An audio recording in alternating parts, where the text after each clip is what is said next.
समझो चौपाल, देख लो चौपाल रे सब बड़ा बडेरा, सब बड़ा बडेरा वो जी सब लोग लगाया वो जी ठाकरिया ने समझा वो जी।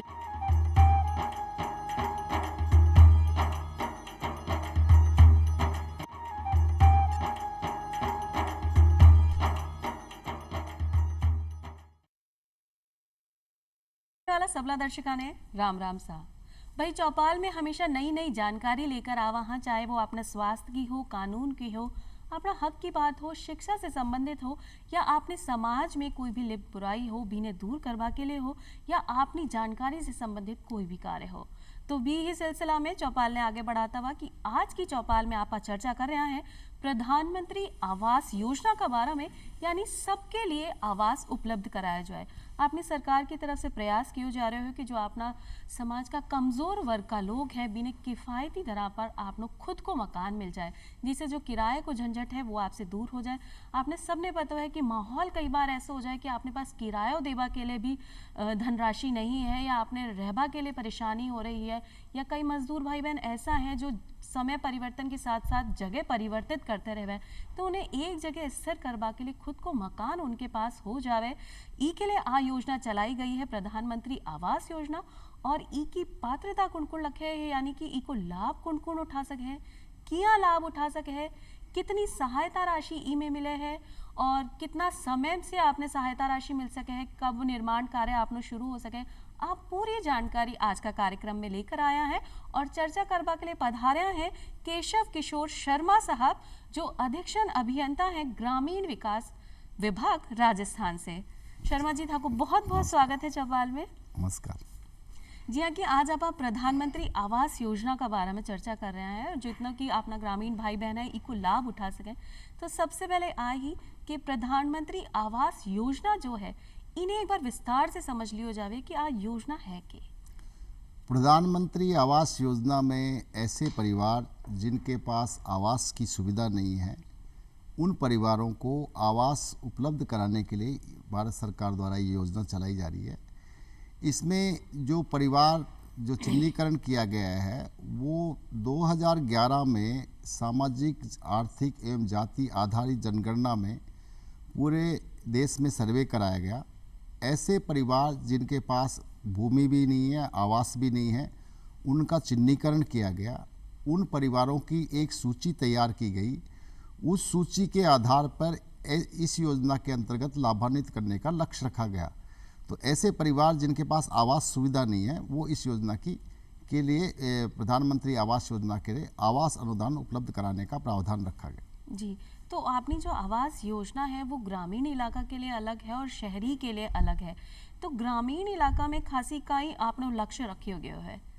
ये ग्रामीण प्रधानमंत्री आवास योजना ग्रामीण क्षेत्र के लिए ग्रामीण के नाम से और शहरी क्षेत्र के लिए शहरी के नाम से प्रारंभ की गई है।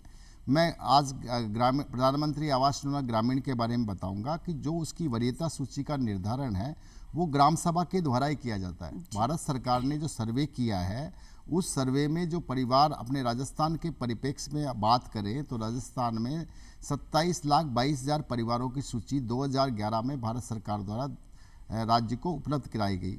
उस सूची को ग्राम सभा के समक्ष रखा गया और उसकी जो पात्रता के जो उनके बिंदु थे उसके आधार पर ग्राम सभा ने परीक्षण करके राज्य में जो 1 अप्रैल 2016 को योजना लागू की गई उस वक्त 16,99,000 परिवारों को योजना की पात्रता सूची ग्राम सभा द्वारा अनुमोदित की गई। ये जो पात्रता सूची है वो बढ़ती भी जावे क्योंकि परिवार हमेशा बड़े हैं। तो ऐसा तो नहीं कि एक परिवार के पास अगर खुद के पास मकान है तो बीका बेटा पोता भी हो सके, तो बीने भी आवास की जरूरत हो सके। तो आज सूची में भी परिवर्तन हो तो रहे। ये जो केंद्र सरकार के जो निर्देश थे कि पहले जो अपने 2011 के सर्वे में जो परिवार वंचित थे पहले उनको लाभान्वित किया जाए जी। राज्य सरकार द्वारा भी इसके लिए समय समय पर जो परिवार छूट गए 2011 के सर्वे में उनको जोड़ने के लिए प्रयास किए गए, अनुरोध किया गया। तो भारत सरकार द्वारा अप्रैल 2018 और फरवरी 2019 में विशेष ग्राम सभाएं आयोजित करके इन परिवारों का चिन्हीकरण किया गया। ऐसे 27,22,000 परिवार 23,57,000 परिवारों का चिन्हीकरण करके भारत सरकार को सूची में शामिल करने के लिए अनुरोध किया गया और भारत सरकार ने अनुरोध को माना भी और लगभग 13 लाख परिवारों को इस योजना की जो अलग से सूची तैयार की गई उसमें जोड़ा भी गया है। जी, तो जो भी परिवार आ योजना के तहत जुड़ गया है बिने तो आवास की निश्चितता है ही। एक प्रश्न आवे है कि जो भी भाई लाभार्थी या पात्रता रखे हैं बी को चयन की आधार पे हुई हो कि सिर्फ इलिए कि बी के पास घर नहीं है या ज़मीन नहीं है या वो एक तरह से घुमंतु प्रजाति के हैं या गांव में इधर उधर ही किराए का मकान में या किया भी आवास में रह रहे हैं।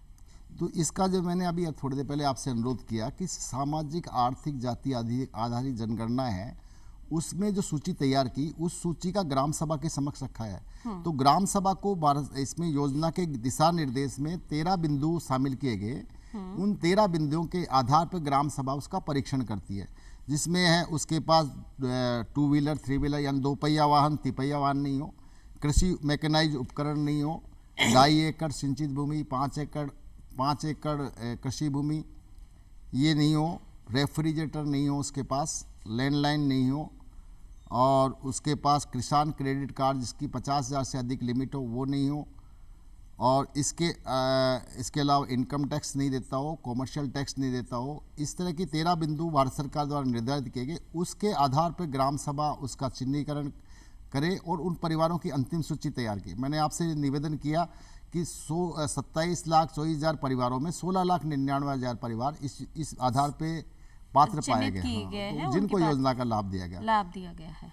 तो अपना जितना भी भाई ग्रामीण भाई बहन है वो जान लेवे कि भाई आपने पास एक तो रहबा के लिए आवास नहीं है या अपने घर में कोई सुख सुविधा को साधन नहीं है या अपनी जो साल भर की अगर आप आमदनी माना है इनकम माना है वो बहुत कम है कि आपनो भरण पोषण ही पूरी तरीका से नहीं हो रहे हो या आवास की पात्रता नहीं रखी गई है और घर में जैसे टीवी नहीं है, रेफ्रिजरेटर नहीं है या आपा इनकम टैक्स नहीं दे रहे हैं। अभी एक चीज़ बहुत ज़्यादा मायने रखे है कि अगर आपा इनकम टैक्स लायक नहीं है तो आपने सरकार की तरफ से प्रधानमंत्री आवास योजना को लाभ उठा सका। हाँ, इसमें अप्लाई किया क्यों जावे है जी हाँ कि आपने जो चिन्हित हैं उनको तो पता है कि कई लोग खुद आगे बढ़ के अगर अप्लाई करना चाहे तो क्या कर सका है।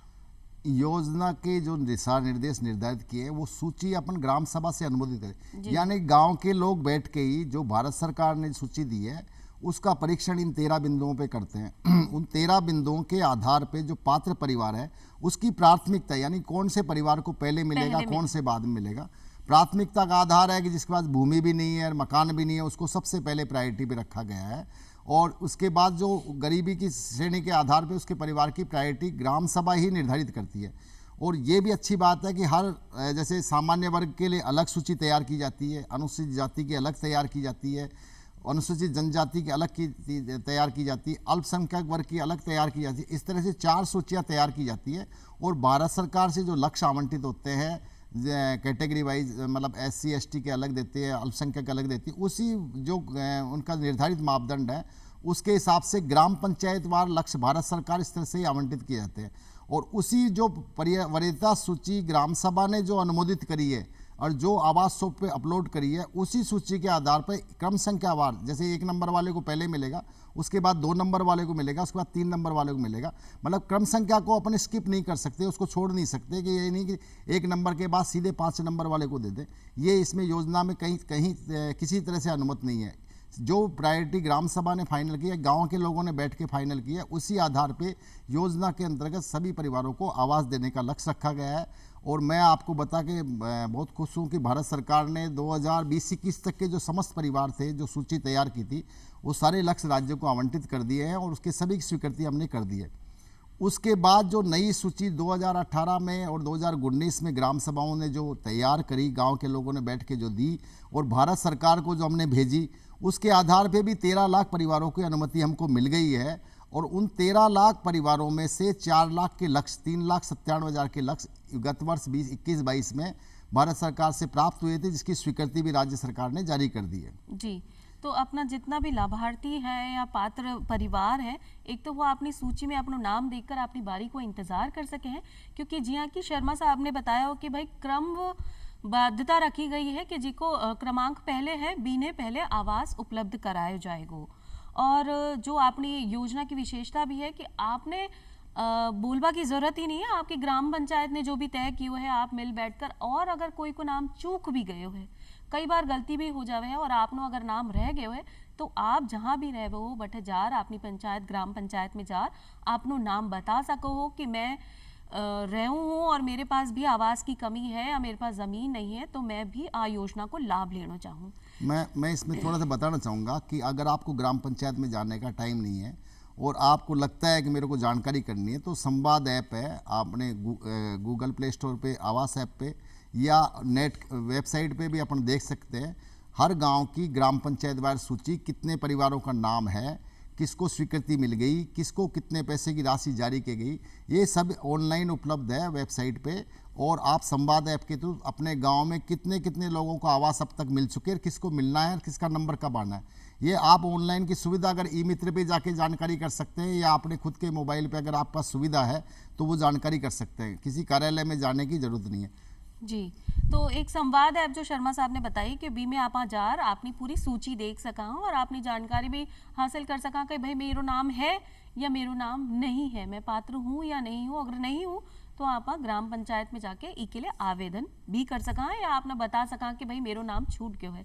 जो संवाद ऐप है शर्मा साहब, इन्हें आप चेक किया करा, क्योंकि बहुत सारा अपना ग्रामीण भाई बहन है जिन्हें फ़ोन सबके पास है लेकिन चलानो नहीं आवे है। ऐप में ऐसा ऐसा कौन सा क्रमांक है जिन पे आप जाकर चयन करा और वो लिस्ट सामने आ जाए, ऐसी भी कोई सुविधा जो आप तो बता इसके लिए सीधा है, योजना का नाम अपन गूगल प्ले स्टोर पे टाइप करेंगे प्रधानमंत्री आवास योजना, तो भारत सरकार की जो साइट है वो खुलेगी। उसमें अपने गांव का नाम, आप जिले का नाम डाल के गांव का नाम डाल के देखेंगे तो उसमें पूरे गांव की सूची आपको मिल जाएगी। मतलब अगर आपको ऐप में जाने की सुविधा में कोई दिक्कत है तो आप डायरेक्ट वेबसाइट से या ई मित्र के थ्रू देख सकते हैं। इसमें एक एक लाभार्थी को, जिसमें जो स्वीकृति अपन ने जारी करी है तो उसको कब स्वीकृति जारी की, किस तारीख को अपन ने पैसे दिए, कितने पैसे मिल गए, उसके मकान की स्टेज यानी कि उस मकान की जो तैयार किया उसकी फोटो तक भी उपलब्ध करने का प्रावधान है।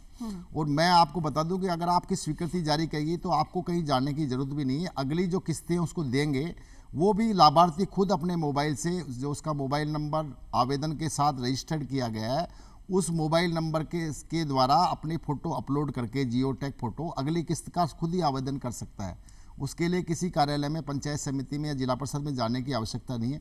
फिर भी वो अगर उचित समझता है कि नहीं हो रहा है तो ई मित्र पे जा सकता है या ग्राम पंचायत के ग्राम सेवक से या जो ग्राम पंचायत में उपलब्ध स्टाफ है उससे, सबसे अपना अपलोड किसी भी एक से भी करवा के अपना किस्त प्राप्त कर सकता है। किस्त प्राप्त कर सकता है। भाई आपने दिखानो पड़े है कि आपनो काम कितने स्तर तक पहुंचो है, कि आपने जो निर्माण कार्य है वो कहाँ तक पहुंचो है और हर एक स्टेज पर आपने राशि मिले हैं। तो शर्मा साहब, कितनी राशि आपने मिले हैं, मतलब अधिकतम सहायता कितना की हो सके है?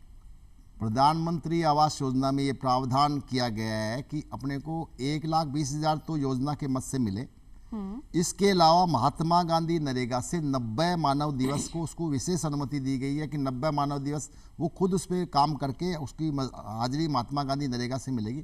तो इसके तहत उसको 20,000 की राशि और उपलब्ध हो जाती है। तो 1,20,000 और 20,000 1,40,000। इसके अलावा अगर उसने शौचालय नहीं है उसके पास तो शौचालय निर्माण हेतु स्वच्छ भारत मिशन के तहत 12,000 की राशि उसको मिल सकती है।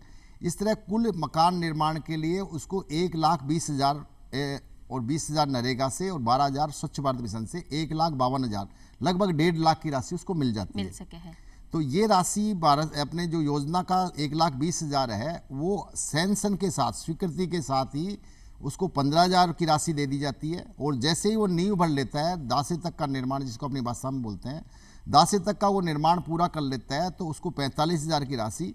और फिर वो मकान पे जो उसने कमरा बनाया है अपना, एक कमरा और एक रसोई, उसके ऊपर अगर छत डाल लेता है यानी कि पट्टी की छत या आरसी छत डाल लेता, उसी समय उसको सारी राशि बची हुई जो 60,000 है वो भी दे दी जाती है। यानी कि प्लास्टर फर्श का काम वो अपने बाद में उस राशि को जो अंतिम किस्त की दे रहे हैं उसको लेने के बाद वो खुद कर सकता है।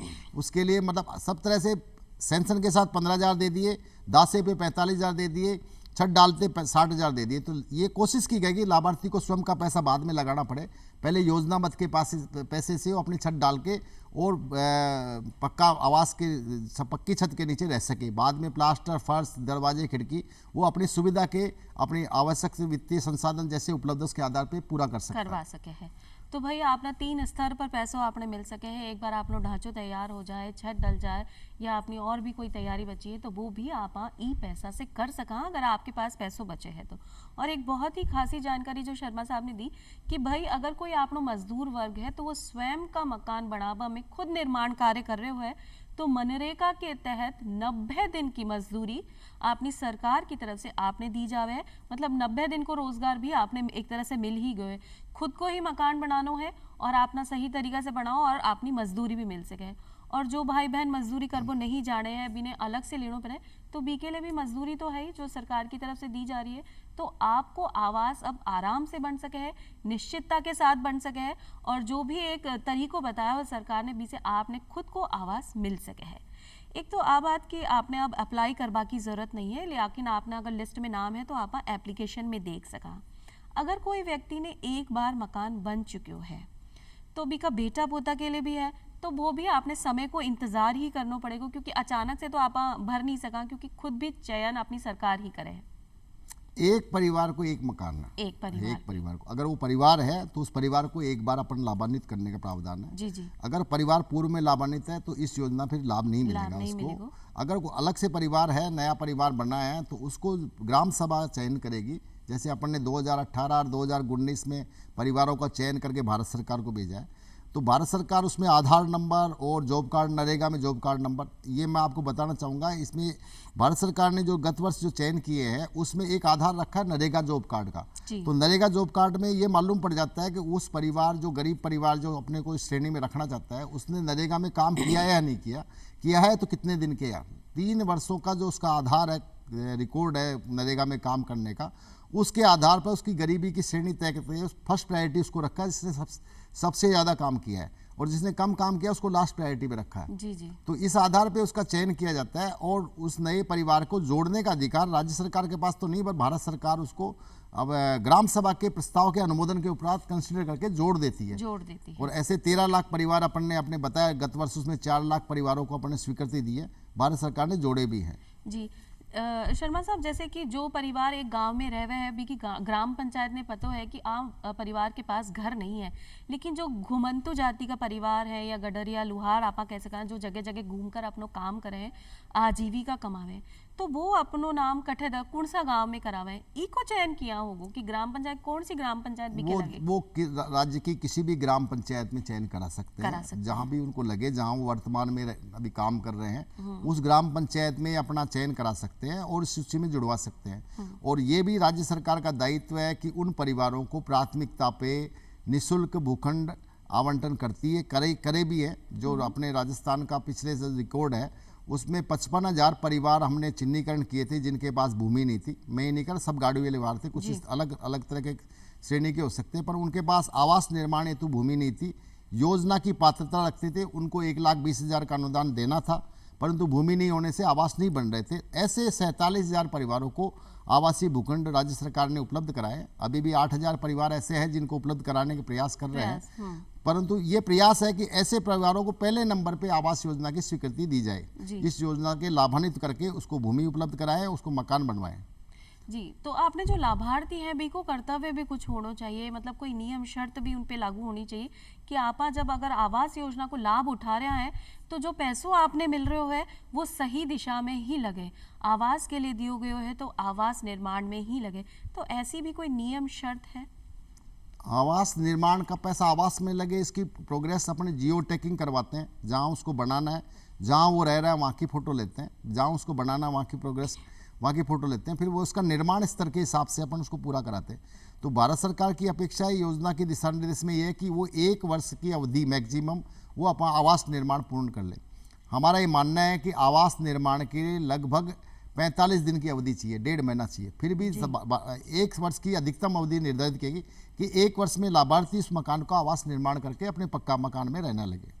तो अगर 1 वर्ष से ज़्यादा समय लगे है तो आपने जो बाकी को पैसों है, यानी जो तीसरी स्तर पर आपने किश्तानी है, तो भी में कोई चूक हो सके या देरी नहीं से नहीं, भी वो हो सके? प्रयास तो हमारा, उस पर कोई दंड नहीं है। हमारा प्रयास है कि उसको कोई प्रॉब्लम आ रही है उसको मार्गदर्शन करें, उसको तकनीक कारीगर नहीं मिल रहा हो, सामान नहीं मिल रहा हो, तो सरकार का ये प्रयास रहा है कि लाभार्थी को असिस्ट करे। लाभार्थी गरीब है, उसको संसाधन नहीं मिल सकते, हो सकता है उसको कारीगर नहीं मिला, हो सकता है सामान नहीं मिला, तो ये सरकार का ही दायित्व है कि उसको पूर्ण कराने में सहयोग करे। कोई तरह का उसमें दंड नहीं है कि साहब दबाव हाँ नहीं है या दंड नहीं है कि आपको पैसों रोक्यो नहीं जाएगा, क्योंकि कई बार आ भी हो जाए कि जो मजदूर भाई बहन स्वयं को निर्माण कार्य में लगे हैं, तो कई बार मनरेगा के जरिए आपने दूसरी जगह काम मिल गए, तो भाई आप पहले काम कर ले और आपना आवास ने आप तो खुद नहीं बढ़ाना है, तो आप बाद में भी बना सकता है। तो ऐसी स्थिति में 1 साल से थोड़ा सा समय ज़्यादा भी लग सके तो शायद एक परेशानी आ सके है। एक ये कि जो आपने प्रधानमंत्री आवास योजना जो है जिको आप लाभ उठा रहे हैं, बी के साथ साथ ऐसी कौन सी योजनाएं हैं जिको साथ में लाभ उठाया जा सके है? हमारा तो ये शुरू से जब से 2016 से योजना का प्रयास रहा है, राज्य सरकार ने प्रयास किया है कि लाभार्थी को स्वीकृति के समय ही पंचायत समिति लेवल पे या मान लो ज़्यादा लक्ष्य है तो ग्राम पंचायत लेवल पे उनकी एक वर्कशॉप, ये कार्यशाला आयोजित करें। तो जिस जिस विभाग की योजना से उनको लाभ मिल सकता है, उन विभाग के अधिकारियों को उस कार्यशाला में बुलाते हैं और उन लाभार्थी जो हमारी योजना की स्वीकृति हमने जारी की है, उनमें से वो पात्र परिवारों का चिन्हीकरण करते हैं। पात्र परिवार जैसे मान लो इसमें उज्ज्वला योजना में गैस कनेक्शन मिलना है, उसको पानी का कनेक्शन पीएचडी विभाग देता है, विद्युत कनेक्शन फ्री मिलता है उसको। महात्मा गांधी नरेगा से अपना खेत अपना काम के तहत 3 लाख के काम, जैसे भूमि सुधार है, अगर उसके पास खेती की ज़मीन है तो भूमि का समतिकरण है, उसमें बागवानी के कार्य हैं, टाँका निर्माण है, या कैटल सेट पशुगृह उसका जो कि हाँ, उसकी रखरखाव या उसकी जगह बनाई जाए, तो 3 लाख तक के काम उससे सैंक्शन हो सकते हैं। तो ये श्रम विभाग द्वारा श्रमिक कार्ड जारी करते हैं, पेंशन विभाग द्वारा पेंशन देते हैं। तो जितने भी लाभ उसको राज्य सरकार या केंद्र सरकार की योजना से उसको मिल सकते हैं, वो हमारा ये प्रयास रहा है कि उसको साथ साथ ऐसे योजनाओं से स्वीकृति जारी कर सकें। और मुझे जानकारी देते हुए खुशी है कि राज्य सरकार के प्रयास से 13,35,000 परिवार जो हमने सैंक्शन किए थे, उसमें से लगभग 6 लाख परिवार अलग अलग योजनाओं में, किसी में 3 लाख, किसी में 4 लाख, किसी में 6 लाख परिवारों को विभिन्न योजनाओं से लाभान्वित भी किया है। जी, तो बाकी योजनाओं को भी आप लाभ उठा सका। जरूरी नहीं है कि अगर आवास योजना को आप लाभ उठा रहे हैं तो बाकी योजनाओं का आपने लाभ नहीं मिलेगा। तो जी हाँ, कि इतनी सारी योजनाएं भी कि सबके लिए पात्रता है और सबको आप बारी बारी से लाभ उठा सका।